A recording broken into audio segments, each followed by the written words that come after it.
নমস্কার ছাত্রছাত্রীরা, আমি তোমাদের আজকের শিক্ষক। আর স্নায়ুতন্ত্রের এই জটিল কিন্তু দারুণ মজার দুনিয়াটা আমরা একসাথে ঘুরব। সবাই রেডি তো? চলো তাহলে আর দেরি না করে শুরু করে দিই। ভেটকি পাতুরি নামটা শুনলেই জিভে জল চলে আসে, তাই না? এটা তো আমাদের প্রায় সবারই খুব পছন্দের একটা খাবার। কিন্তু প্রশ্নটা হলো, জীবনবিজ্ঞানের ক্লাসে হঠাৎ করে রান্নাবান্নার কথা কেন, তাই না? আরে, এই রান্নার মধ্যেই তো লুকিয়ে আছে আমাদের আজকের পড়ার আসল রহস্যটা। দেখো, ভেটকি পাতুরির মেইন ইনগ্রেডিয়েন্ট কি? ভেটকি মাছ আর পাতা, তাই তো? কিন্তু ভাবো তো, সর্ষে বাটা ছাড়া কি পাতুরির আসল স্বাদটা আসে? একদমই না। ঠিক এই রকমই আমাদের স্নায়ুতন্ত্রেরও একটু প্রধান কোষ আছে, কিন্তু তাকে সাপোর্ট দেওয়ার জন্য আরেকটা কোষ না থাকলে পুরো সিস্টেমটাই কিন্তু অচল। তাহলে চলো বিষয়টা আরেকটু সহজ করে বুঝি। আমাদের পুরো নার্ভাস সিস্টেম বা স্নায়ুতন্ত্রটা কিন্তু প্রধানত দুই রকমের কোষ দিয়ে তৈরি। একটা হলো নিউরন আর অন্যটা হলো নিউরোগ্লিয়া। এই দুটোই বলতে পারো আমাদের স্নায়ুতন্ত্রের একদম ভিত।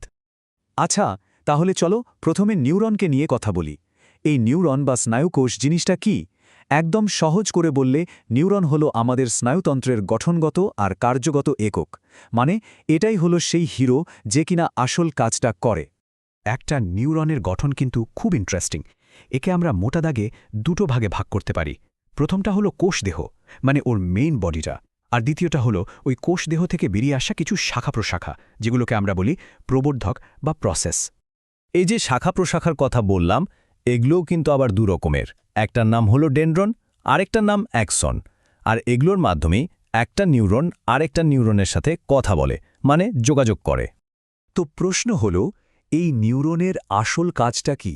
ওর প্রধান কাজ হল আমাদের চারপাশ থেকে, মানে পরিবেশ থেকে বিভিন্ন উদ্দীপনা বা সিগন্যাল রিসিভ করা। আর শুধু রিসিভ করায় না, সেই অনুযায়ী সাড়া তৈরি করে সেটাকে বয়ে নিয়ে যাওয়া। আমাদের শরীরে যে সরু সরু সুতোর মতো নার্ভ দেখতে পাই আমরা, সেগুলো আসলে কিন্তু এই রকম হাজার হাজার নিউরন দিয়েই তৈরি। বেশ, নিউরনের কথা তো হলো, এবার চলো আমাদের সেই সর্ষে বাটার কাছে ফেরা যাক, মানে নিউরোগ্লিয়ার কথায়। এটাই হলো স্নায়ুতন্ত্রের সেই সাপোর্টিং সেল, যাকে ছাড়া আমাদের হিরো মানে নিউরন ঠিকঠাক কাজই করতে পারবে না। এবার এই সংখ্যাটার দিকে একবার তাকাও তো, ৭০ থেকে ৯০%। অবিশ্বাস্য লাগলেও এটাই সত্যি। আমাদের স্নায়ুতন্ত্রের বেশিরভাগটাই, মানে প্রায় ৭০ থেকে ৯০%ই হল এই নিউরোগ্লিয়া কোষ। তার মানে সংখ্যায় এরা নিউরনের থেকে অনেক অনেক গুণ বেশি।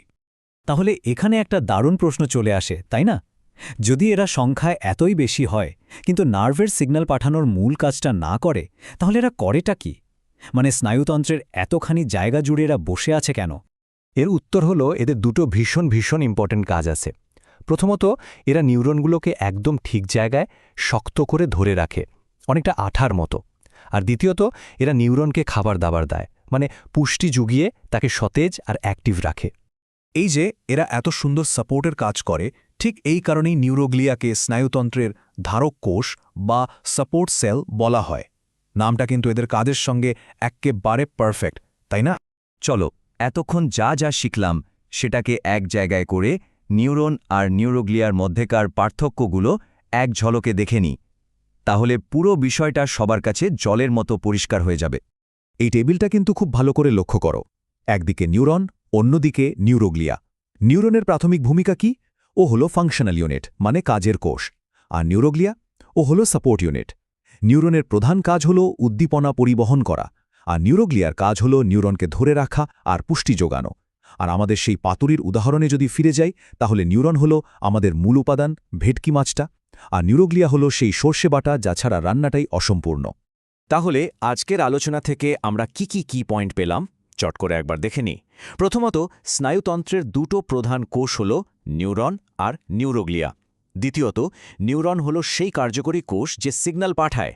তৃতীয়ত, নিউরোগ্লিয়া হল সাপোর্টিং সেল, যে নিউরনকে ধরে রাখে আর পুষ্টি দেয়। আর সবশেষে, ঠিক যেমন একটা ভালো রেসিপির জন্য সব উপকরণ দরকার, আমাদের স্নায়ুতন্ত্রেরও ঠিকভাবে কাজ করার জন্য এই দুটো কোষকেই সমানভাবে দরকার। এতক্ষণ মন দিয়ে আমার সাথে শেখার জন্য তোমাদের সবাইকে অনেক অনেক ধন্যবাদ। আশা করি স্নায়ুতন্ত্রের এই দুটো জরুরি কোষ নিয়ে তোমাদের ধারণা এখন একদম পরিষ্কার। বিবি কিংয়ের একটা অসাধারণ কথা আছে, শেখার সবচেয়ে সুন্দর জিনিস হল এটা কেউ তোমার থেকে কেড়ে নিতে পারবে না।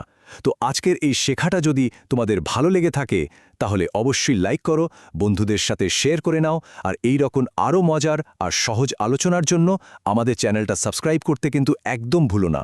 খুব শীঘ্রই আবার দেখা হবে নতুন কোনো বিষয় নিয়ে।